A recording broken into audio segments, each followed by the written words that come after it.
distribution, puisque notre métier, souvent peu connu du grand public, consiste précisément à livrer des boissons tous les jours aux cafés, aux bars, aux restaurants, aux hôtels, qui, comme chacun le sait, sont fermés administrativement.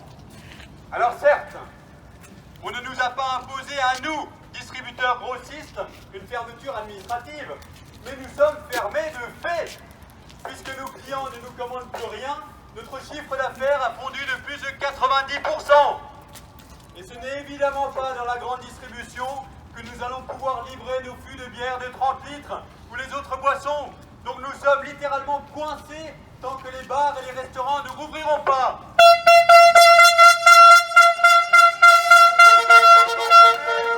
Pour beaucoup de fournisseurs, producteurs de boissons, des brasseurs, des minéraliers, des torréfacteurs, autant de PME qui dépendent parfois à plus de 70% des cafés, hôtels, restaurants. Et le problème, c'est que nous n'avons plus de chiffre d'affaires, mais nous continuons d'avoir des charges fixes à payer. Les loyers, les leasings de ces camions, les remboursements d'emprunts, les coûts liés à l'énergie, une partie des salaires qui n'est pas prise en charge par le chômage partiel. Donc ce que nous faisons depuis le mois de mars dernier, c'est que nous puisons dans nos réserves, voire nous souscrivons de nouveaux emprunts pour financer ces charges fixes, ce qui n'est évidemment plus tenable. Au bout de 4 mois cumulés de fermeture de nos clients, nos entreprises sont désormais exsangues et en danger.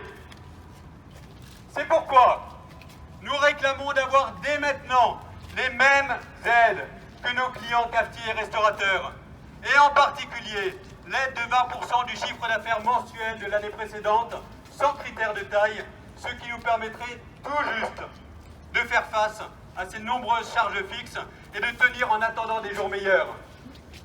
Et si nous sommes aujourd'hui dans la rue, avec nos camions et nos collaborateurs, c'est qu'il y a urgence.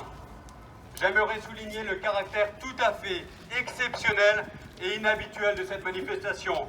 Déjà, c'est une manifestation organisée par des chefs d'entreprise avec le soutien de leurs collaborateurs. Ensuite, c'est une manifestation organisée de manière collective par des entreprises qui sont habituellement concurrentes entre elles et qui ont décidé de dépasser leur clivage tant la situation devient grave. Et de surcroît, cette manifestation est organisée ici, à Strasbourg, en Alsace, par des entreprises alsaciennes qui, en règle générale, ne sont pas franchement connues pour leur culture revendicative. C'est dire si les choses ne vont pas.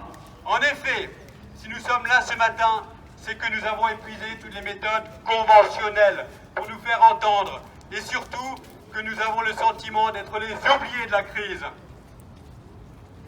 Depuis des semaines, nous expliquons cette situation gravissime au gouvernement et nous n'avons toujours pas de retour concret. Alors que nous entrons aujourd'hui dans la 18e semaine de fermeture cumulée depuis le mois de mars, sans même compter la période de couvre-feu, nous pensons qu'il serait temps que l'État s'intéresse à notre sort.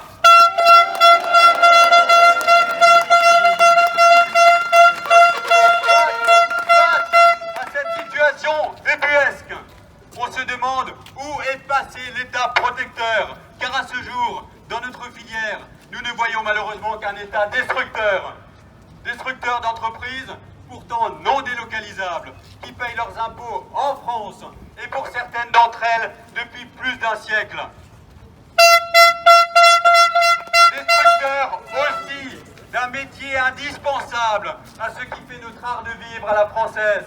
À quoi ressemblera la France post-Covid si nous, nos fournisseurs et nos clients ne sommes plus là demain?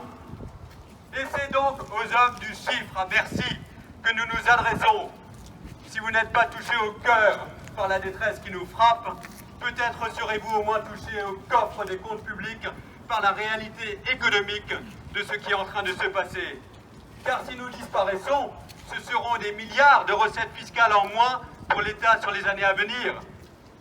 Car si nous disparaissons, ce seront aussi des milliards de prêts garantis par l'État, ce que nous avons souscrit, que le contribuable devra payer.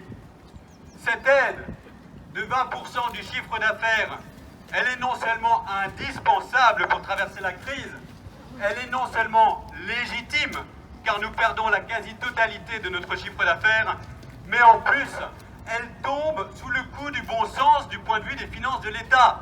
Alors, qu'attendons-nous? Messieurs les ministres du budget et de l'économie, monsieur le Premier ministre, nous vous en conjurons, écoutez-nous.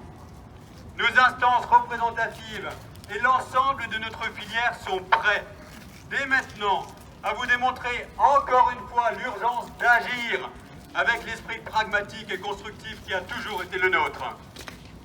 C'est maintenant qu'il faut agir. Aujourd'hui, avant les fêtes, il en va de notre survie, mais il en va aussi, messieurs les ministres, monsieur le Premier ministre, de votre responsabilité et de votre dignité.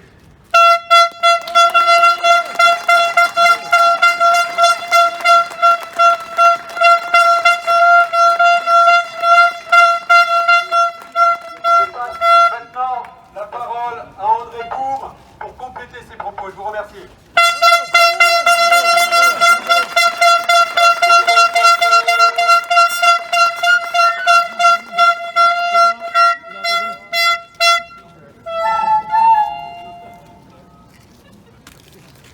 Bonjour à toutes et à tous. Merci Édouard. Donc, comme le disait très justement Édouard, nous sommes aujourd'hui présents pour faire entendre notre voix. Celle de toute une filière en danger, la filière des distributeurs grossistes en boissons. Notre groupe, l'Alsacienne de Boisson Bec Boisson, est ancré dans le paysage alsacien depuis maintenant 88 ans. Nous sommes la 4e génération. Cela, non pas pour parler de nous, mais pour vous dire que pour la plupart des entreprises présentes aujourd'hui, nous parlons de sociétés familiales. Nous parlons de sociétés avec une histoire. Nous parlons de compétences et de savoir-faire transmis de génération en génération depuis près d'un siècle. Nous parlons également d'investissements financiers considérables depuis de longues années pour soutenir notre circuit du CHR, pour innover, pour développer nos entreprises et pour se réinventer tous les jours. Enfin, nous parlons et nous pensons à l'ensemble de nos collaborateurs et nos clients qui nous accompagnent chaque jour dans nos projets, qui ont confiance et qui croient en nos entreprises. Malheureusement, aujourd'hui nous sommes plus qu'inquiets. Notre filière est complètement oubliée par les différentes mesures de soutien de l'État, et ce malgré le combat acharné que nous menons chacun ici présent depuis plus d'un mois, plus de 2 mois, plus de 3 mois, pour défendre notre cause auprès de députés, auprès de sénateurs et autres ministres.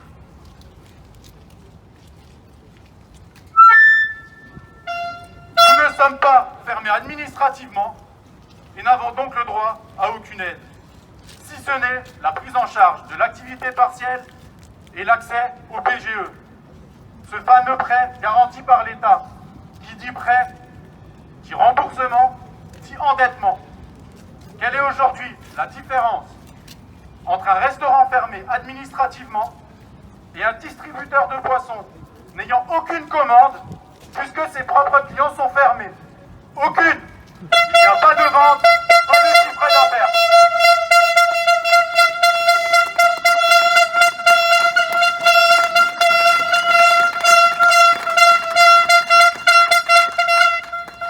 À l'arrêt complet, total. Et la survie de nos entreprises est aujourd'hui clairement en jeu. Nous revendiquons des aides et des soutiens immédiats pour assurer la pérennité de nos entreprises et continuer à servir, à soutenir et accompagner l'art de vivre à la française, à savoir nos propres clients. Merci à tous.